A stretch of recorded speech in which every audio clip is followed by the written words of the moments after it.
বন্ধু বান্ধৱীসকল স্বাগতম জনাইছোঁ পুনৰ মোৰ চেনেলটোলৈ। তো আপোনালোকৰ ওচৰলৈ এটা নতুন জব আপডেট লৈ আহিছোঁ, যিটো ওলাইছে আপোনালোকৰ অইল ইণ্ডিয়া লিমিটেডৰ ফালৰ পৰা। তো আপোনালোকক মই জনাই দিওঁ যে মই বিভিন্ন ধৰণৰ গভৰ্ণমেণ্ট বা প্ৰাইভেটেই হওক, বিশেষকৈ এইকেইদিন মই প্ৰাইভেট জবৰ যিবিলাক আপডেট পাই আছোঁ আপোনালোকক দি আছোঁ।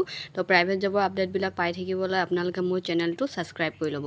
তো এইটো ওলাইছে আপোনালোকৰ অইল ইণ্ডিয়া লিমিটেডৰ ফালৰ পৰা। তো অপেনিং ডেট আপোনালোকৰ 26 তাৰিখৰ পৰা ষ্টাৰ্ট হৈ গৈছে আৰু লাষ্ট ডেট আপোনালোকৰ আছে 26 ছেপ্টেম্বৰলৈকে। আৰু আপোনালোকৰ CBT টেষ্ট অনুষ্ঠিত হ'ব, ডেটো দিয়া আছে 1 তাৰিখ 11 মাহ 2025, অৰ্থাৎ নৱেম্বৰৰ 1 তাৰিখে আপোনালোকৰ যিটো CBT টেষ্ট অনুষ্ঠিত হ'ব। তো ইয়াৰ বাবে কোনসকলে এপ্লাই কৰিব পাৰিব, কেনেকুৱা ধৰণৰ এলিজিবিলিটি ক্ৰাইটেৰিয়া, তো আপোনালোকক মই সকলো ক'ম। তো ভিডিঅ'টো আপোনালোকে শেষৰলৈকে চাই থাকিব। তো চাওক, আপোনালোকৰ এইটো ছুপাৰিণ্টেণ্ডিং ইঞ্জিনিয়াৰ পষ্ট ওলাইছে। ইয়াৰ বাবে আপোনালোকৰ গ্ৰেজুৱেশ্যন বিচাৰিছে, ইঞ্জিনিয়াৰিঙত 65% মাৰ্কছ হ'ব লাগিব আৰু আপোনালোকৰ 4 years পষ্ট কোৱালিফিকেশ্যন এক্সপিৰিয়েঞ্চ থাকিব লাগিব। তো ইয়াত লিখা আছে সেইটোৱে। তাৰপিছত আপোনালোকৰ ওলাইছে ছিনিয়ৰ অফিচাৰ কেমিকেলত ওলাইছে।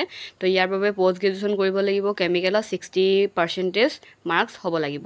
তো ইয়াৰ বাবে টোটেল পষ্ট ওলাইছে OBC EWS আৰু আনৰিজাৰ্ভৰ 29টা, OBC NCL 32টা, SC আৰু ST 34টা।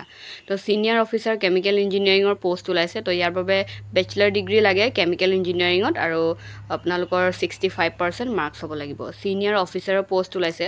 তো ইয়াৰ বাবে আপোনালোকৰ বেচেলাৰ ডিগ্ৰী লাগে চিভিল ইঞ্জিনিয়াৰিঙত আৰু আপোনালোকৰ যিবিলাক পষ্ট ডিটেইলছ আছে আৰু কি এক্সট্ৰা কোৱালিফিকেশ্যন, তো সেইবিলাক ডিটেইলছ আপোনালোকে চাই ল'ব। মই কেৱল কি পষ্ট ওলাইছে সেইটো কৈ দিছোঁ। তো ইয়াৰ লিংকটো আপোনালোকক মই ডেছক্ৰিপশ্যনত দি দিম।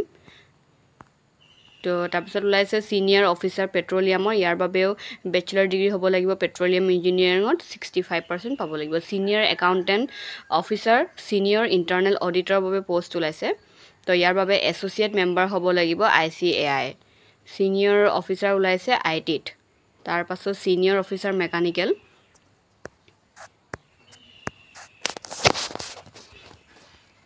তো তেনেকৈ ওলাইছে ছিনিয়ৰ অফিচাৰ HSE।